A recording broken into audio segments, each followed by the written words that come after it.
केवल अपने पास संचय करने की कोशिश करेंगे तो निसंदेह आप गर्त में जाते हैं। हमारे साथ यही हुआ। हमारे कुछ वर्ग विशेष ने ये सोच लिया कि ज्ञान तो हमारी बपोती है, ये तो केवल हम करेंगे, चरित्र निर्माण तो केवल हमारा कार्य है, और इसीलिए हम पतन की तरफ गए। ये सारी चीजें बहुत ध्यान से सोचने की जरूरत है। जब हम आज सस्टेनेबिलिटी की बात करते हैं तो सबसे पहले तो सामाजिक समरसता, एक दूसरे का कोएग्जिस्टेंस, ये सारी चीजें हैं जिन पे हमें ठीक से समझना पड़ेगा। जब तक हमारे अंदर कोएग्जिस्टेंस की भावना ही नहीं होगी, हम कैसे सोच सकते हैं कि सिस्टम सस्टेनेबल होगा? कभी भी नहीं होगा।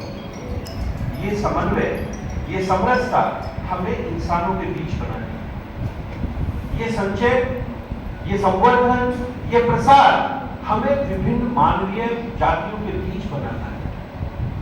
यही हमें शिक्षण संस्थाओं और हमारे अभ्यर्थियों, जो हमारे विद्यार्थी हैं, जो हमारे शोधार्थी हैं, उनके बीच में बनाना है।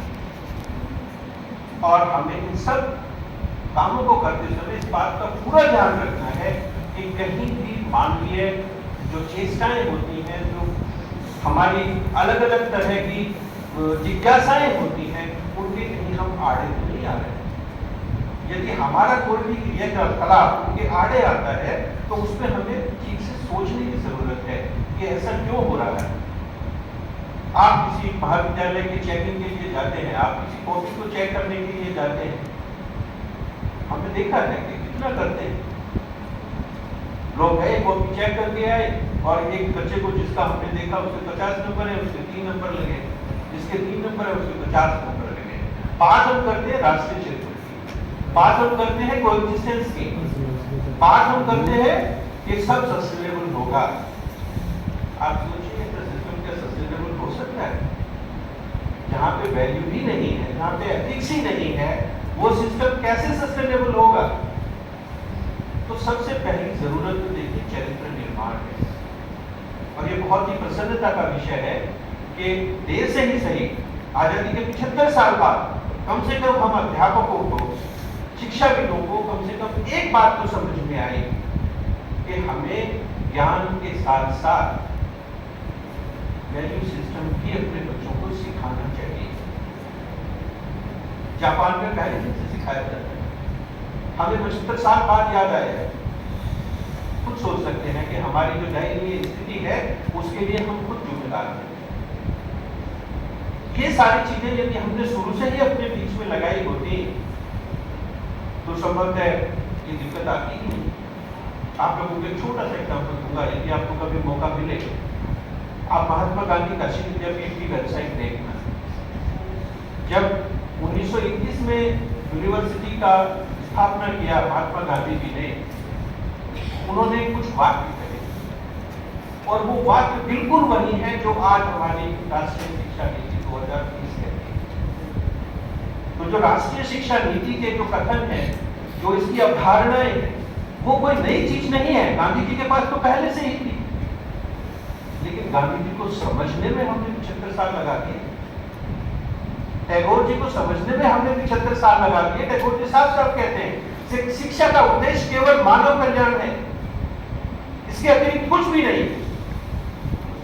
कोई भी ऐसा ज्ञान जो मानवता के खिलाफ है, मानवता की कल्याण सुनिश्चित नहीं करता, उसका स्थायित्व सुनिश्चित नहीं करता, वो अवांछित है। टैगोर जी ने तो बहुत पहले कह दिया, हम लोगों को अभी तक समझ नहीं आ रहा। ये सारी चीजें देखिए हम लोगों को ठीक से समझनी होगी। यदि हम इन सब चीजों को समझते हैं तभी हम ठीक से कर पाएंगे, अन्यथा बहुत मुश्किल है। अभी भी हम बहुत सारी संगोष्ठियां कर ले, बहुत सारे सेमिनार कर ले, यदि हम उसे अंगीकार नहीं करेंगे तो उसका कोई मतलब नहीं बन जाता। तो सबसे पहली चीज तो मैं आप लोगों से यही कहूंगा कि हमें ज्ञान के स्वरूप को पहचानना है, और उसके तीनों जो मेन उसके आयाम हैं, उसका संवर्धन, उसका संचय और उसका प्रसार, इसमें हमें बहुत सावधानियां बरतनी है। सारी की सारी समस्याएं केवल और केवल ज्ञान के इस दुरुपयोग की वजह से हुई। आप लोगों को याद होगा 1930s में जब अमेरिका में नाभिकीय एनर्जी, नाभिकीय ऊर्जा का अन्वेषण किया, न्यूक्लियर एनर्जी का किया, तो उन्होंने एक बात क्लियर की कि अब मानवता की सारी समस्याएं खत्म हो गई, अब हमें एनर्जी का ऐसा स्रोत मिल गया है जो अक्षुण्ण है, हमेशा चलेगा, परपेचुअल, कभी खत्म नहीं होगा, और इसके साथ ही साथ वो पॉल्यूशन भी नहीं करेगा, प्रदूषण भी नहीं करेगा। तो हम ऐसा एनर्जी का स्रोत हमने निकाल दिया कि एक छोटे से कुछ ग्राम मटेरियल से आप हजारों साल तक हमारी अपनी एनर्जी की जरूरतें पूरा कर सकते हैं, ऊर्जा की आवश्यकताएं पूरा कर सकते हैं। लेकिन हुआ क्या, 1945 आते आते जब द्वितीय विश्व युद्ध समाप्ति की तरफ था, वही न्यूक्लियर एनर्जी मानवता का विनाश साबित हुई। उसी के बम बना के हम लोगों ने हिरोशिमा और नागासाकी में डाल दी। और हमें पता है कि वही ज्ञान जिससे कि पूरी की पूरी दुनिया, पूरा का पूरा हमारा विज्ञान जगत, सारे इंजीनियरिंग के लोग, अभियांत्रिकी से जुड़े सारे लोग ये क्लेम कर रहे थे कि मानवता की समस्याओं को हमने खत्म कर दिया है। असल में तो मानवता की समस्याएं तो तब शुरू हुई, और आज हमें पता है कि एक दूसरे को मारने पे लगे हुए हैं। कारण क्या है कि मेरे पास भी न्यूक्लियर एनर्जी है, उसके पास भी न्यूक्लियर एनर्जी है, और अननेसेसरी लोगों के पास न्यूक्लियर एनर्जी नहीं है, उनका शोषण हो रहा है, मानवता का शोषण हो रहा है। हम बात कर रहे हैं कि हम लोग सस्टेनेबल डेवलपमेंट की बात कर रहे हैं, पूरी की पूरी जातियां खत्म की जा रही हैं, पूरे के पूरे देश, गांव, शहर के शहर खत्म किए जा रहे हैं, और हम कह रहे हैं कि हम सस्टेनेबिलिटी की बात करें। ये बहुत विकट समस्या है, और इसका समाधान केवल और केवल नॉलेज पे है। यदि हम नॉलेज का सही से इस्तेमाल करना सीखें, ह्यूमन वैल्यूज हमारे अंदर आ गए, तो निसंदेह सारी समस्याओं का निराकरण अपने आप ही हो जाए।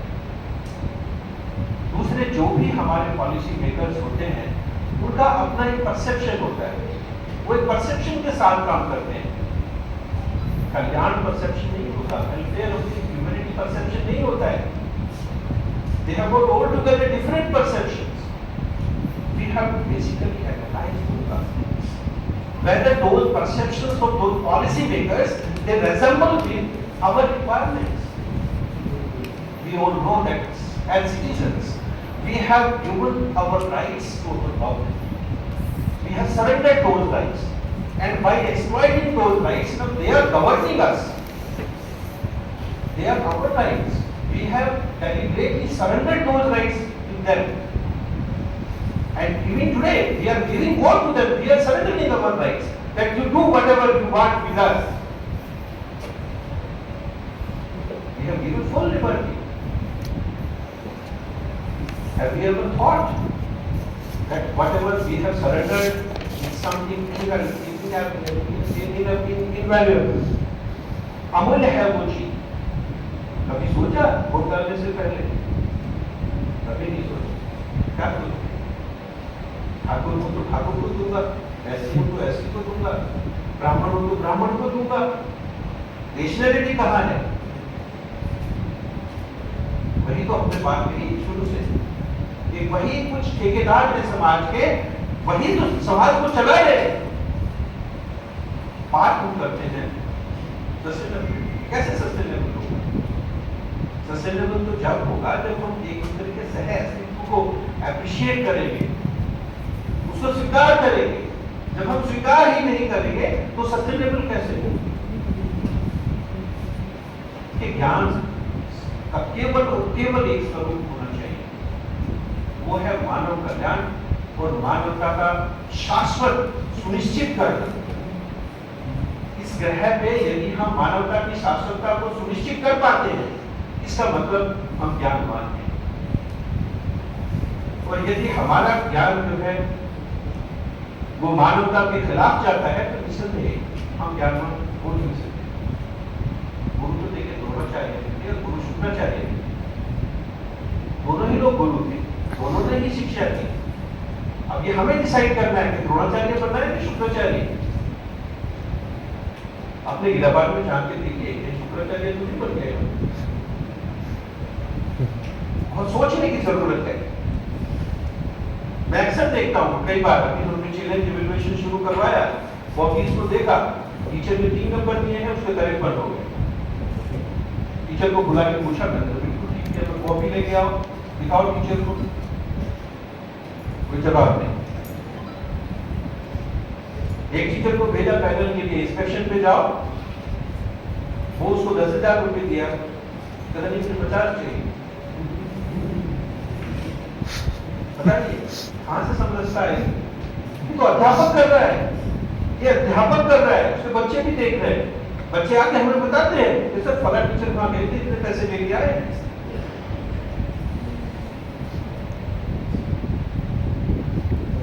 सपोज की में बैठ के बात करना बहुत आसान बात है, उसको चरितार्थ करना, उसको लागू करना इतना ही मुश्किल है, वो सोचने की जरूरत है।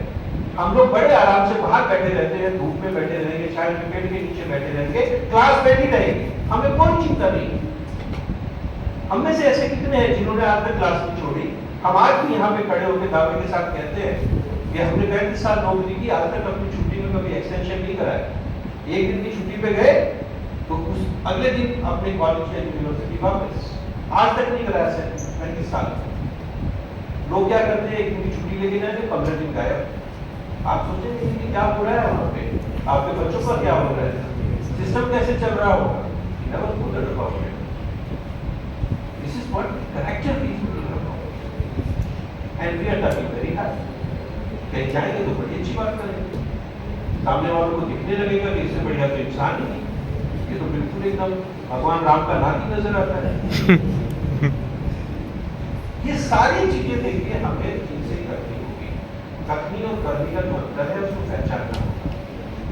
और इसके साथ ही साथ एक सबसे बड़ी चीज ये है कि जो भी चीजें हम बच्चों को बताते हैं, जो भी ज्ञान हमें देते हैं, उसके साथ साथ हमें ह्यूमन वैल्यू एथिक्स भी उनके अंदर डालने होंगे। यदि आपने बंदर के हाथ में रेजर दे दिया तो आपको पता है क्या होने वाला है। रेजर सही हाथ में जाना चाहिए, तभी वो ठीक से ऑपरेशन करेगा और बीमारियों का निराकरण करेगा। बंदर के हाथ में गया तो फिर वही होगा। और ये किसका दायित्व है? अध्यापक का दायित्व। अध्यापक को सही जगह पे सही रेजर देना है। यदि हम नहीं देते हैं तो इसका मतलब सबसे बड़े दोषी तो हमें खुद को देखने की जरूरत है। इसके साथ ही साथ 2-3 चीजें देखिए और भी है, वो है कि हमें अपने बच्चों को, स्टूडेंट्स को, जो हमारे प्रेजेंट कंसर्न्स हैं, उनके बारे में सेंसिटाइज समय रहते करने की जरूरत है। ये कंसर्न सामाजिक हो सकते हैं, ये कंसर्न साइंस से रिलेटेड हो सकते हैं, समाज से रिलेटेड हो सकते हैं, आर्थिक भी हो सकते हैं। उन सारे कंसर्न को हमें बच्चों को बताना चाहिए। यदि हम वो नहीं बता पा रहे हैं तो वो भी हमारा एक फेलियर होगा।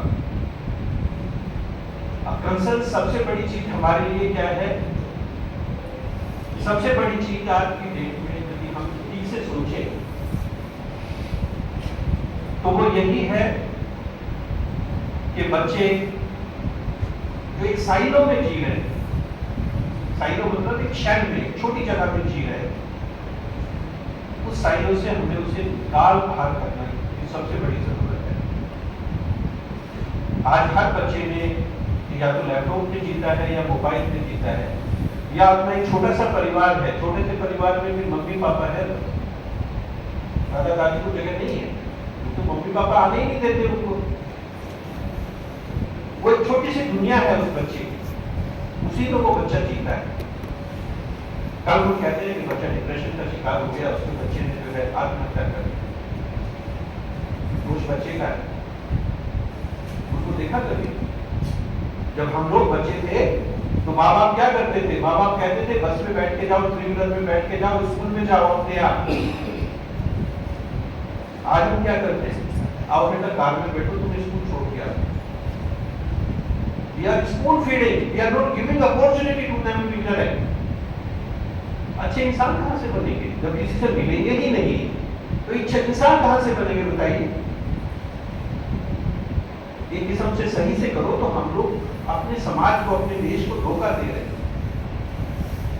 हमें जो साधन मिले, हमें जो माहौल मिला, अपने आप को बड़ा करने के लिए वो माहौल क्या हम अपने बच्चों को दे पा रहे हैं?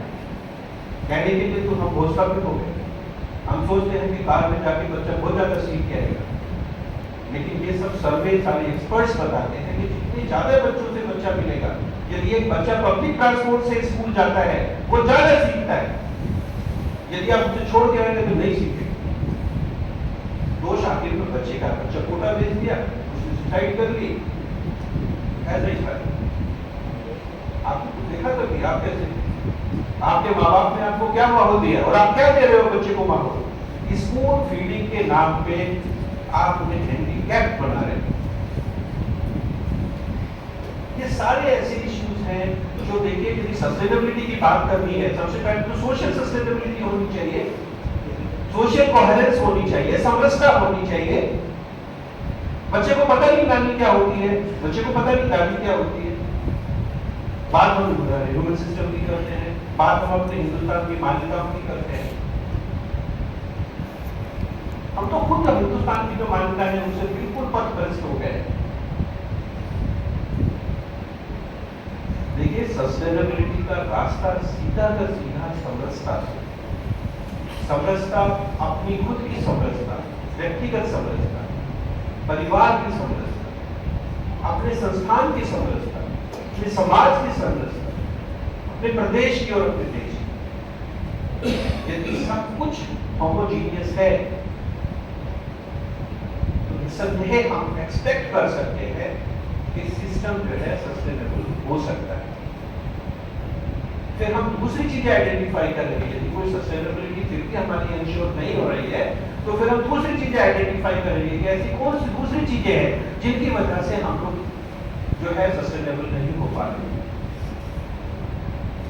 सीधे शब्दों में यदि सस्टेनेबिलिटी की बात करें तो दूसरों के अधिकारों को बिना हनन किए, बिना अतिक्रमण किए अपनी उन्नति सस्टेनेबिलिटी का सबसे पहला सोपान है। हम दूसरे को बिल्कुल भी खराब ना करें, किसी भी सेंस में खराब ना करें। वो दूसरा एक व्यक्ति भी हो सकता है, वो दूसरा वातावरण भी हो सकता है, वो पानी भी हो सकता है, वो हवा भी हो सकता है, वो चांद भी हो सकता है, वो सितारे भी हो सकते हैं। उन पे कोई गलत असर ना पड़ता हो और हम अपनी व्यक्तिगत उन्नति की बात करते हैं तो यही तो सस्टेनेबिलिटी है। और कोएग्जिस्टेंस खुद आ जाएगी। तो संभव है यदि हम इन छोटी छोटी बातों पे ही आज से ही इन पे ध्यान देना शुरू करेंगे तो हमें पूर्ण विश्वास है कि हम कम से कम कुछ कदम आगे बढ़ पाएंगे। और यदि हमें केवल बैठ के एकेडमिक डिस्कशंस करते हैं और हमारा चरित्र कुछ और हो, नहीं हम कुछ और, फिर तो सस्टेनेबिलिटी फिर तो नहीं हो पाएगी। इसलिए हमें वास्तविकता में लेके आना पड़ेगा, इन चीजों को अपने व्यवहार में लेके आना पड़ेगा। यदि हम ये कर पाते हैं तो निसंदेह तो इस तरह की संगोष्ठियां हो रहे हैं, जो सेमिनार हो रहे हैं, उनको आयोजित करने का उद्देश्य सफल होगा।